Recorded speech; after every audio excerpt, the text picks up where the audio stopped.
भारतीय राज्यघटना ही जगातील सर्वात मोठी राज्यघटना आहे.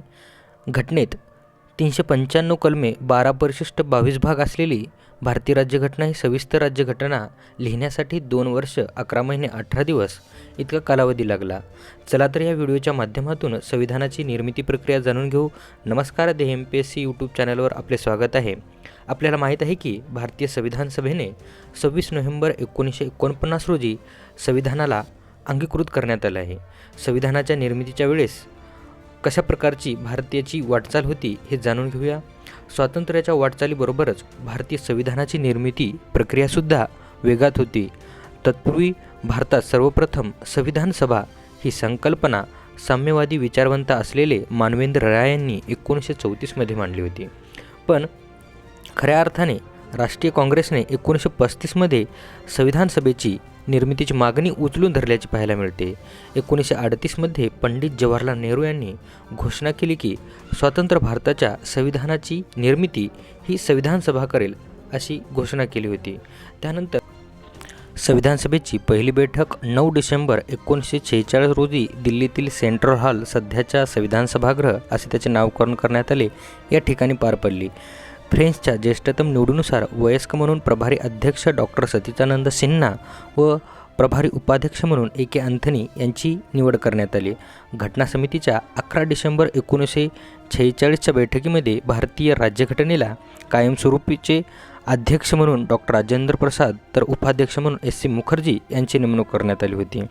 भारतीय राज्यघटनेचे संविधानाचे सल्लागार म्हणून BN राव होते. त्याचबरोबर 13 डिसेंबर 1946ला पंडित जवाहरलाल नेहरू यांनी घटनेच्या उद्देशपत्रिकेचा ठराव मांडला आणि ते पुढे स्वीकारण्यात आला. त्यानंतर माउंटबॅटन योजना भारतात आली. त्यानुसार भारताची फाळणी झाली हे आपल्याला माहीत आहे. 18 जुलै 1947 रोजी भारतीय स्वातंत्र्याचा कायद्यानुसार संविधान सभेला पूर्ण स्वरूपात सार्वभौम बनवण्यात आले होते. संविधान सभेवर प्रामुख्याने 2 कार्य होती. त्यामध्ये भारतीय संविधान तयार करणे, त्याचबरोबर स्वतंत्र भारतासाठी कायदे तयार करणे अशी दुहेरी भूमिका ही संविधान सभेवर होती. जेव्हा संविधान निर्मितीचे कामकाज चालत असे तेव्हा डॉक्टर राजेंद्र प्रसाद हे अध्यक्ष म्हणून काम पाहत होते आणि जेव्हा भारतीय कायदे निर्मितीची प्रक्रिया चालत होती तेव्हा गवा माळवणकर हे अध्यक्ष म्हणून कामकाज पाहत असत. भारतीय स्वातंत्र्याच्या काही दिवसापूर्वीच 22 जुलै 1947 रोजी राष्ट्रीय ध्वज म्हणजे तिरंगा याला संविधान सभेने मान्यता दिली आहे. 15 ऑगस्ट 1947 रोजी देश स्वतंत्र झाला आणि त्यानंतर मसुदा समितीचे गठन करण्यात आले. या समितीत अध्यक्ष म्हणून डॉक्टर बाबासाहेब आंबेडकरांची नेमणूक 29 ऑगस्ट 1947 रोजी करण्यात आली होती.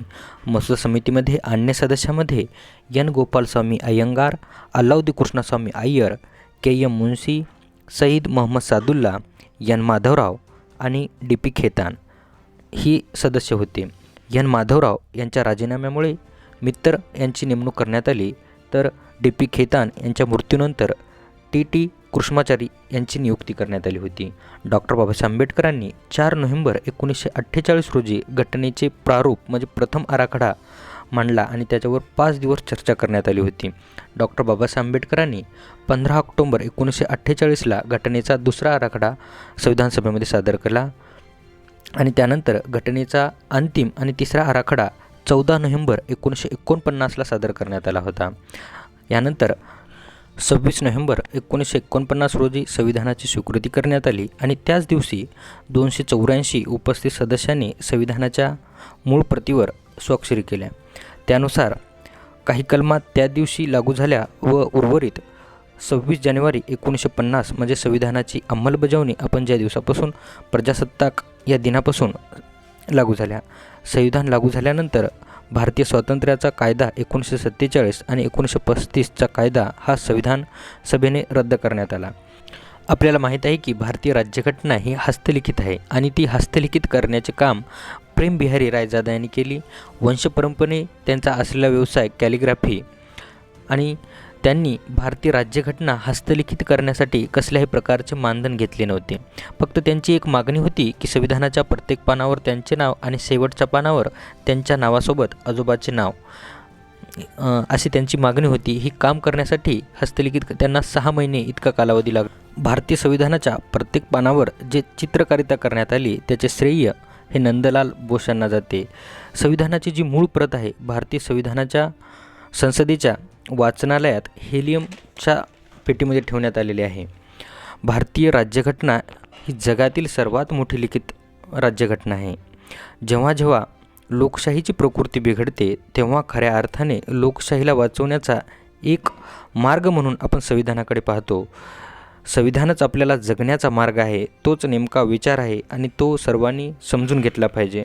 डॉक्टर बाबासाहेब आंबेडकरांनी 25 नोव्हेंबर 1949 रोजी संविधान सभेतील शेवटच्या भाषणात संविधानाबद्दल भाष्य करताना म्हणले की संविधान कितना भी अच्छा क्यों ना हो, अंततः वो बुरा साबित होगा अगर उसे इस्तेमाल में लाने वाले लोग बुरे होंगे तो, और संविधान कितना ही बुरा क्यों ना हो, अंततः उच्चा साबित होगा अगर उसे इस्तेमाल में लाने वाले लोग अच्छे हो तो.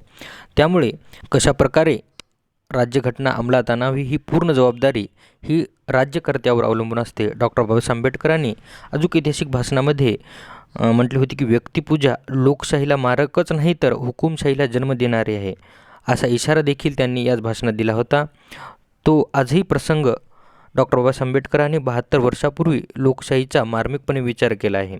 लोकशाही वाचवण्यासाठी शासन आणि लोकांनी मिळून लोकशाहीचे मूल्य समाजात रुजवण्याचा प्रयत्न करणे हे महत्त्वाचे आहे. लोकशाही ही लोकाभिमुख समाजव्यवस्था निर्माण करावी, हाच लोकशाही टिकून ठेवण्याचा खरा मार्ग आहे. हे संविधानाला अपेक्षित आहे. धन्यवाद. जय हिंद. जय संविधान.